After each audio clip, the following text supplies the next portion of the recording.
জি ফাইটাররা যখন ডেগেসুর কাছ থেকে ডেন্ডেকে উদ্ধার করছিল তখন গোমা ইভেল থার্ড আইটি হাতিয়ে নিয়ে অকল্পনীয় শক্তি উন্মোচন করেছে। এখন জি ফাইটাররা কি এই ভয়ঙ্কর নতুন শত্রুর বিরুদ্ধে টিকে থাকতে পারবে? হ্যালো বন্ধুরা, welcome back to anime unlocked এবং আজ আমরা এক্সপ্লেন করতে যাচ্ছি ড্রাগন বল ডাইমার সদ্য রিলিজ হওয়া এপিসোড নাম্বার 17। আর যদি এখনো আগের এপিসোড না দেখে থাকেন তাহলে এখান থেকে তা দেখে নিতে পারেন। আর এই ভিডিওটি ভালো লাগলে অবশ্যই লাইক, শেয়ার আর সাবস্ক্রাইব করতে ভুলবেন না। তো চলুন আর কথা না বাড়িয়ে শুরু করা যাক এই এপিসোড, যার নাম গোমা। এই এপিসোডটি সেখান থেকেই শুরু হয় যেখানে আগের এপিসোডটি শেষ হয়েছিল। যখন গোকু তাদের পরিচয় জিজ্ঞেস করে আরিনসু নিজের পরিচয় দিতেই যাচ্ছিল, কিন্তু তখনই মাজিনকু আরিনসুকে বাধা দিয়ে আগে নিজের পরিচয় দেয়, যা আরিনসুকে বিরক্ত করে এবং সে জিজ্ঞেস করে যে কেন কু আগে নিজের পরিচয় দিল। তারপর আরিনসু নিজের পরিচয় দেয় একজন গ্লিন্ড হিসেবে, আর ডুও অনেক উত্তেজনার সাথে নিজের পরিচয় দিয়ে বলে যে সে মাজিন ডু এবং সে চকলেট কুকিজ খেতে অনেক ভালোবাসে। তাদের গোকুর সাথে এভাবে মুখোমুখি হতে দেখে গ্লোরিও এই নিয়ে চিন্তায় পড়ে যায় যে আরিনসু আসলে কি প্ল্যান করছে। তখন বুলমা খেয়াল করে যে মাজিনকু আর মাজিনডু দুইজনেই অনেকটা মাজিন বুর মতোই দেখতে এবং সে পিকোলোকে তা জানালে পিকোলো তার সাথে সম্মত হয়। তারপর গোকু মাজিন কুর দিকে তাকায় যার কাছে ড্রাগন বলটি ছিল এবং জিজ্ঞেস করে যে সেই তামাগামিকে হারিয়েছে কিনা। কু যার জবাব দেয় যে তামাগামিকে ডু হারিয়েছে এবং গর্বের সাথে বলে যে সে আসলে তামাগামির কাছে হেরে গিয়েছিল, যা গোকুকে ভাবায় যে মাজিনকু কেন নিজের হেরে যাওয়াতে এতটা গর্বিত। তারপর শিন সামনে এগিয়ে আসে এবং আরিনসুর সাথে কথা বলার চেষ্টা করে। তাকে দেখেই আরিনসু বলে যে শিন এখনো খুব খাটো, যার পর শিন আরিনসুর কাছে প্রকাশ করে যে আসলে গোমা তাকে এবং তার বন্ধুদের শিশুতে পরিণত করেছে, যা আরিনসুকে বুঝতে সাহায্য করে যে তারা ড্রাগন বলগুলো সংগ্রহ করছে একমাত্র নিজেদের স্বাভাবিক অবস্থায় ফিরিয়ে আনার জন্য। শিন বিনয়ের সাথে আরিনসুকে ড্রাগন বলটি তাদের দিয়ে দিতে বলে যাতে তারা তাদের ইচ্ছেটি পূরণ করতে পারে, কিন্তু আরিনসু তাতে হেসে বলে যে সে তা করতে পারবে না কারণ তার নিজেরও একটি ইচ্ছা পূরণ করা বাকি আছে। যা শুনে শিন বলে যে সে ইতিমধ্যেই জানে যে আরিনসু কি চায়, তা হলো পরবর্তী সুপ্রিম ডিমন কিং হওয়া, যেমনটা ডেগেসু চেয়েছিল। আর এটি শুনেই আরিনসু শিনকে বলে যে তাকে যেন ডেগেসুর সাথে তুলনা করা না হয়, কারণ ডেগেসুর কোনো দৃষ্টিভঙ্গিই নেই। তারপর আরিনসু প্রকাশ করে যে সে একটি শক্তিশালী এবং আরো ভয়ঙ্কর ডিমন রেলম গড়তে চায় যার সামনে বাইরের বিশ্ব মাথা নত করবে। যা শুনে শিন বলে যে এটি অনেক দুঃখজনক ব্যাপার যে আরিনসু তার প্রতিভা শান্তির জন্য ব্যবহার করবে না। আর আরিনসু হেসে বলে যে একটি শান্তিপূর্ণ ডিমন রেলম শুনতেই জঘন্য লাগে। তারপর ভেজিটা যখন জিজ্ঞেস করে যে তার পরবর্তী পরিকল্পনা কি, আরিনসু বলে যে বাইরের বিশ্বের একটি নিম্ন স্তরের প্রাণী হিসেবে ভেজিটা বেশ অহংকারী। তারপরে সে জি ফাইটারদের একটি প্রস্তাব দেয় যে তাদের মধ্যে একজন তার মাজিনের সাথে লড়াই করবে এবং বিজয়ী 3টি ড্রাগন বলই পেয়ে যাবে। আর পিকোলো যখন বলে যে তাদের কাছে ইতিমধ্যেই 2টি ড্রাগন বল রয়েছে আর আরিনসুর কাছে মাত্র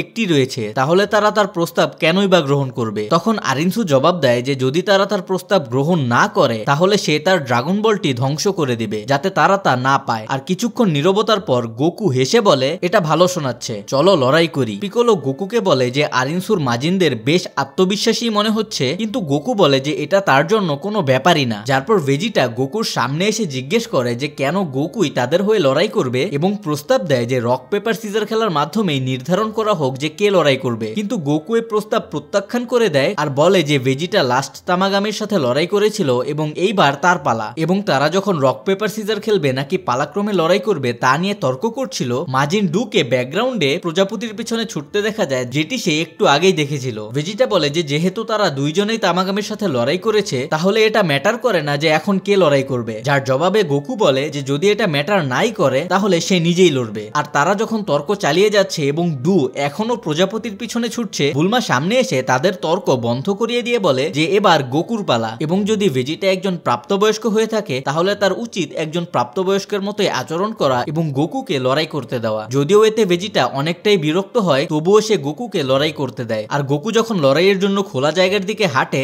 মাজিনকু আরিনসুকে ড্রাগন বলটি দিয়ে দেয় এবং গোকুর সাথে লড়াইয়ের জন্য প্রস্তুত হয়ে যায়, কিন্তু আরিনসু তাকে থামিয়ে দিলে কু বলে যে সে ভালোই শক্তিশালী, যার জবাবে আরিনসু বলে যে ভালোই শক্তিশালী হওয়া যথেষ্ট হবে না। তারপর সে মাজিন ডুকে ডাকে যে এখনো প্রজাপতি নিয়েই ছিল এবং তাকে লড়াই করতে বলে, যারপর ডু গোকুর দিকে লাফিয়ে যায় এবং লড়াইয়ের জন্য প্রস্তুত হয়ে যায়। যখন দুইজন ফাইটারই প্রস্তুত, ডু প্রথমে ঝাঁপিয়ে পড়ে এবং গোকুকে একটি হেডবাট দেওয়ার চেষ্টা করে, যা গোকু সহজেই আটকে দেয়। লড়াইটা শুরুতে ধীরগতিতেই এগোতে থাকে যেখানে দুইজনই একে অপরকে ঘুষি মারার চেষ্টা করে, যা তারা দুইজনেই সহজেই ব্লক করে অথবা ডজ করে, কিন্তু লড়াইটি দ্রুতই এক্সাইটমেন্ট পায় যখন ডু তার নমনীয়তা এবং ইউনিক ফাইটিং স্টাইল ব্যবহার করতে শুরু করে, যা গোকুকে তার নিয়ইবটি বের করতে বাধ্য করে। গোকু যখন নিয়ইব দিয়ে ডুর কয়েকটি ঘুষি প্রতিহত করে তখন ডু মাটির নিচে হাত ঢুকিয়ে দিয়ে তা এক্সটেন্ড করে এবং মাটির আরেক জায়গায় দিয়ে সেই হাতটি বের করে গোকুর নিয়োইবটি ধরতে সক্ষম হয়। যারপর সে গোকুকে নিজের দিকে টেনে আনে এবং মুখ থেকে শক্তিশালী এনার্জি ব্লাস্ট ছুটতে শুরু করে, যা আগেও সে তামাগামি নাম্বার 1 এর বিরুদ্ধে ব্যবহার করেছিল। কিন্তু গোকু সেগুলো এড়িয়ে গিয়ে দ্রুত ঘুরতে শুরু করে, আর যেহেতু ডু নিয়োইবটি এখনো ধরে রেখেছিল তার হাত পাকিয়ে যেতে থাকে। তারপর ডুর বাঁধন থেকে মুক্ত হওয়ার পর গোকু দ্রুত সরে যায় এবং ফিরে আসে আর নিয়োইবো দিয়ে ডুর পেটে একটি আঘাত করে। কিন্তু ডুর ইউনিক শারীরিক গঠনের কারণে এখানে তার কোনো ক্ষতি হয় না, আর গোকুর আঘাতটি তার পেট থেকে সোজা বাউন্স হয়ে যায়। আর ঠিক পরের মুহূর্তেই ডু তার অ্যান্টেনা দিয়ে গোকুর পা পেঁচিয়ে ধরে এবং ড্রাগন বলের নিজস্ব হাল্ক স্ম্যাশ সিন তৈরি করে, যারপর সে গোকুকে ঘুরিয়ে ছুঁড়ে ফেলে দেয়। গোকু তা সহজেই সামলে নেয় এবং সুপার সাইয়ানে রূপান্তরিত হয়, যারপর সে ডুর মুখে একটি জোরালো ঘুষি বসিয়ে দেয়। কিন্তু ডু সেই আঘাতটি সহ্য করে নেয় আর পাল্টা ঘুষির জন্য প্রস্তুত হয়ে যায়, কিন্তু গোকু পিছনে লাফ দিয়ে তা এড়িয়ে যায়। এরপর ডু যখন গোকুকে ধরতে আসে, গোকু দ্রুত সরে গিয়ে তার দিকে এনার্জি ব্লাস্ট ছুটতে থাকে, যেগুলো ডু দক্ষতার সঙ্গে এড়িয়ে যায়। যখন গোকু আর ডুর লড়াই চলতে থাকে, বাকিরা তাদের দুইজনেরই শক্তির প্রশংসা করতে থাকে, আর ঠিক তখনই বিশাল এক হাত দেখা যায় যা একটি দেয়ালকে ধরে আছে। আর এরকম সিন আমরা আগেও কোনো এক জায়গায় দেখেছি। যাই হোক, ডু যখন গোকুর দিকে তার মুখ থেকে এনার্জি ব্লাস্ট ছোড়ার প্রস্তুতি নিচ্ছিল, হঠাৎ গোমা এসে নিজের এনার্জি ব্লাস্ট ছুড়ে দেয়, যা গোকু এবং ডুকে লড়াইটি থামাতে বাধ্য করে। তারপর সে উপর থেকে লাফ দিয়ে নিচে নেমে আসে এবং সবাই যখন হতবাক হয়ে তার দিকে তাকিয়ে থাকে, গোমা তখন তার মুখটি ঢেকে রাখা অবস্থাতেই হাসে এবং বলে, বিরক্ত করার জন্য দুঃখিত, ভাবছিলাম এখানে এত হইচই কেন। কাদান ও তার সৈন্যরা যখন আতঙ্কিত হয়ে বুঝতে পারে যে এটাই গোমা, তখন গোকুও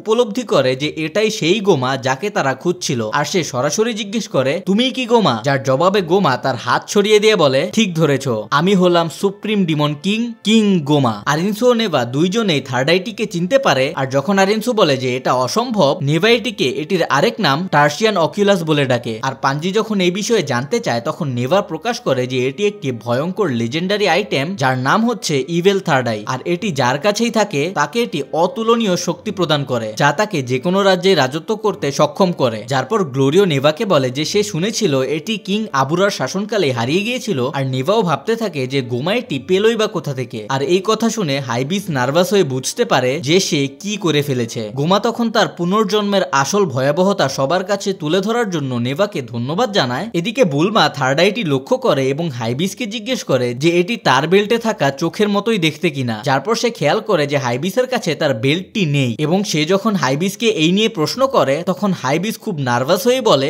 এসব নিয়ে মাথা ঘামানোর কি আছে, এক চোখ তো আরেক চোখের মতোই। এরপর গোকু গোমাকে জিজ্ঞেস করে যে সে তাদের সঙ্গে লড়বে কিনা। গোমা যার উত্তরে বলে, অবশ্যই, আমি তো আমার নতুন শক্তিগুলো পরীক্ষা করতে চাই। যারপর সে বলে যে সে তাদের জন্য একটি বিশেষ যুদ্ধক্ষেত্র প্রস্তুত করবে। তারপরই সে তার ম্যাজিক পাওয়ার ব্যবহার করে প্যালেসের চারপাশে থাকা পাথরগুলোকে একত্রিত করতে শুরু করে, যা একটি বিশাল এরিনাতে রূপ নিতে থাকে। এরপর যখন এরিনাটি সম্পূর্ণরূপে গঠিত হয়, গোমা হাসতে থাকে, আর তখনই ভেজিটা গোমাকে আক্রমণ করে দেয়। কিন্তু গোমা শুধুমাত্র একটি আঙুল দিয়েই তার আক্রমণ থামিয়ে দেয়। যারপর ভেজিটা গোমাকে বলে যে যদি সে লড়াই করতে চায় তবে ভেজিটাও প্রস্তুত আছে। আর গোকু যখন ভেজিটাকে থামতে বলছিল, তখনই গোমা ভেজিটাকে একটি ঘুষি মারে, যা ভেজিটা ব্লক করতে তো সক্ষম হয়, কিন্তু গোমার বিশাল সাইজের কারণে সে তার শক্তির সাথে টিকে থাকতে পারে না এবং দূরে ছিটকে পড়ে। গোমা তার পিছু নেয় এবং ভেজিটাকে ঘুষি মারতে গিয়ে ভুলে নিজের প্যালেসের একটি অংশ ভেঙে ফেলে। আর ভেজিটা তখন একের পর এক এনার্জি ব্লাস্ট ছুটতে থাকে, যা গোমার প্যালেসকে ক্ষতিগ্রস্ত করতে শুরু করে। তখন গোমা ভেজিটাকে এই প্যালেসটি আর ধ্বংস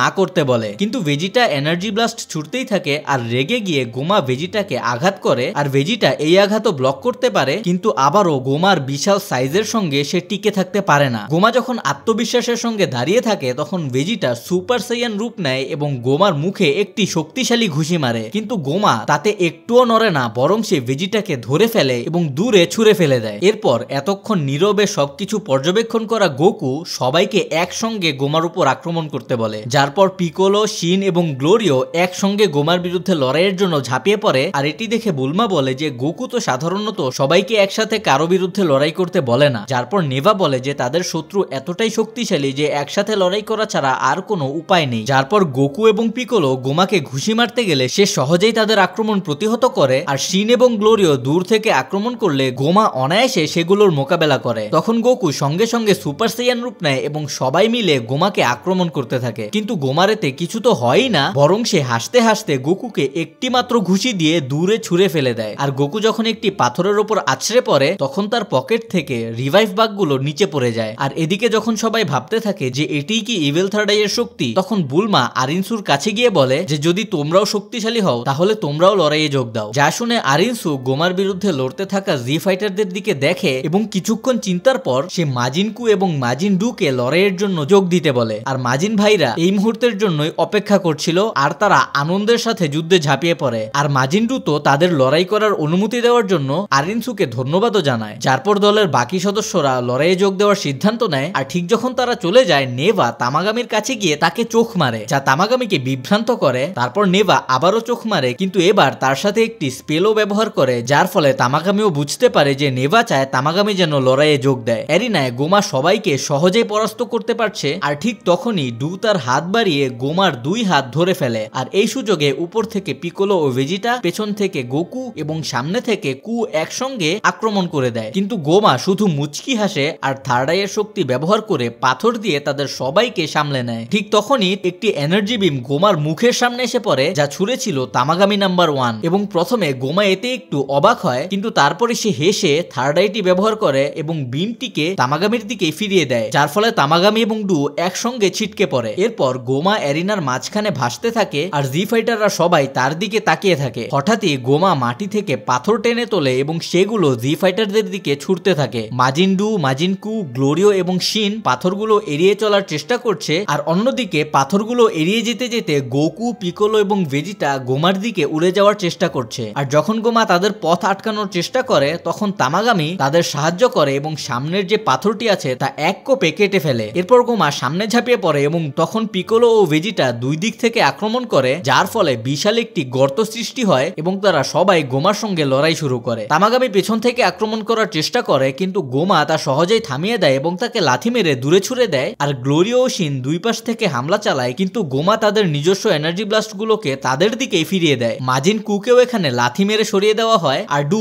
গোমাকে নিজের শরীর দিয়ে পেঁচিয়ে ধরে। গোকু এই সুযোগের ব্যবহার করে গোমার মুখে শক্তিশালী একটি ঘুষি বসিয়ে দেয়, যার পর অন্যরাও হামলা চালায়, কিন্তু গোমা সহজেই তার বিশাল শক্তির মাধ্যমে তাদের সবাইকেই ছুঁড়ে ফেলে দেয়। এরপর গোমা আবারও এরিনার মাঝখানে ভাসতে থাকে আর সবাই একসঙ্গে তাদের এনার্জি ব্লাস্ট গুলো চার্জ করতে শুরু করে। কিন্তু গোমা আত্মবিশ্বাসী হাসি দিয়ে তার চারপাশে একটি এনার্জি বল তৈরি করে, যা তার উপর ছোড়া সবগুলো এনার্জি ব্লাস্ট শোষণ করে এবং এরপর বিস্ফোরিত হয়ে তার চারদিকে ছড়িয়ে পড়ে, যার ফলে সবাই গুরুতরভাবে আহত হয়ে যায়। তারপর ভেজিটা আহত অবস্থাতেই গোকুকে কিছু রিভাইভ বাগ দিতে বলে। আর গোকু যখন তার পকেট চেক করে, সে দেখে যে সেগুলো হারিয়ে গেছে। তখনই ভেজিটা নিচে পড়ে যেতে শুরু করলে গোকু তাকে ধরার চেষ্টা করে, কিন্তু তখনই গোমা তাকে ধরে ফেলে এবং গোকুর দিকে বিশাল একটি এনার্জি ব্লাস্ট ছুড়ে দেয়। গোকু নিজেকে সরানোর চেষ্টা করলেও তা পারছিল না। আর যখন মনে হচ্ছিল যে গোকুকে এই এনার্জি ব্লাস্টটি হিট করবে, ঠিক সেই মুহূর্তেই তামাগামি ও মাজিন্ডু একসঙ্গে এসে এনার্জি ব্লাস্টটি থামিয়ে দেয়, কিন্তু তাদের যৌথ প্রচেষ্টাতেও তা ধরে রাখতে তারা পারছিল না। যার পর গোকু অবশেষে সিদ্ধান্ত নেয় যে সে এই ব্যাপারটি আর হালকায় নিবে না এবং বলে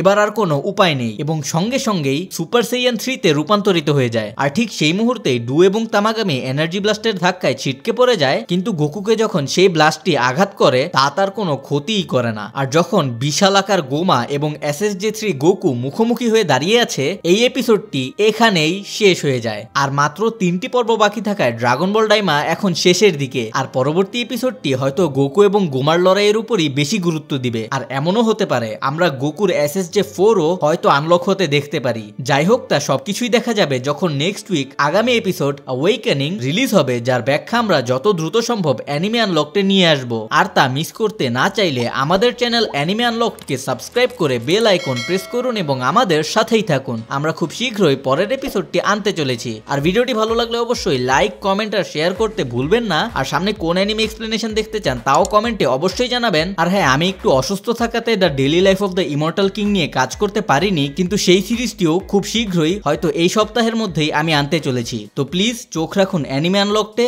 এবং আমাদের সাথেই থাকুন। দেখা হচ্ছে পরের ভিডিওতে।